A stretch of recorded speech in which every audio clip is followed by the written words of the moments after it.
Hello friends, எல்லாருக்கும் வணக்கம். இன்றைக்கி நம்ம சேனலில் எக் புர்ஜி எப்படி பண்ணுறது பார்க்கலாம். இது பண்ணுறது ரொம்ப ஈஸி. வாங்க வீடியோக்குள்ளே போய் இந்த ரெசிபி எப்படி பண்ணுறது பார்க்கலாம். ஃபஸ்ட்டு 4 முட்டையை ஒரு பாத்திரத்தில் உடைச்சி உள்ளே சேர்த்துக்கலாம்.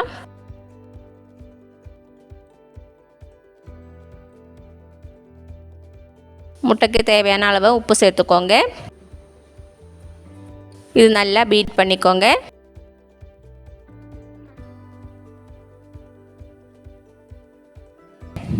நல்லா பீட் பண்ணியாச்சு. இப்போ ஒரு பேனில் 2 டேபிள் ஸ்பூன் அளவுக்கு எண்ணெய் சுடு பண்ணிக்கோங்க.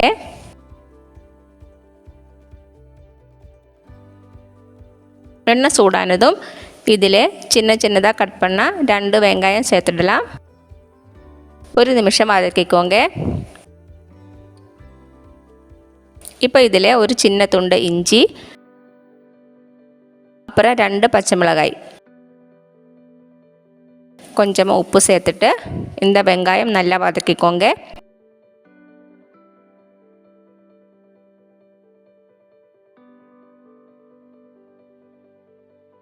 வெங்காயம் வதங்கினதும் நம்ம இதில் ஒரு தக்காளி சேர்த்துடலாம். நல்லா மிக்ஸ் பண்ணிக்கோங்க. வெங்காயம் தக்காளி நல்லா வதங்கினதும் நம்ம இதில் மசாலா எல்லாம் சேர்க்கலாம். 1/4 டீஸ்பூன் மஞ்சள் தூள், 1/2 tablespoon Kashmiri chilli powder, 1/2 teaspoon garam masala powder சேர்த்துட்டு லோ ஃப்ளேமிலே வைத்து 1 நிமிஷம் நல்லா கலந்து விட்டுக்கோங்க.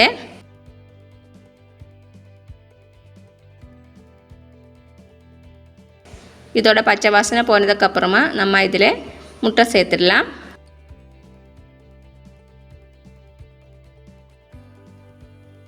நல்லா கலந்துக்கலாம்.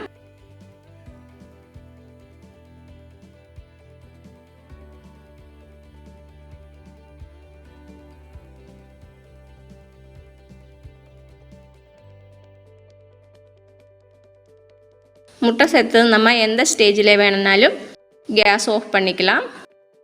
உங்களுக்கு கொஞ்சம் சாஃப்டாக வேணும் அப்படின்னா முட்டை சேர்த்ததும் கொஞ்சம் நேரம் மிக்ஸ் பண்ணிவிட்டு ஆஃப் பண்ணிக்கோங்க. கொஞ்சம் ட்ரையாக வேணும்னா இன்னும் கொஞ்சம் நேரம் வேக வச்சுக்கோங்க. நான் கொஞ்சம் ட்ரையாக பண்ண போகிறேன். இப்போ இதில் கொஞ்சம் நறுக்கின மல்லியெல்லாம் சேர்த்துட்டு நம்ம ஸ்டவ் ஆஃப் பண்ணிக்கலாம்.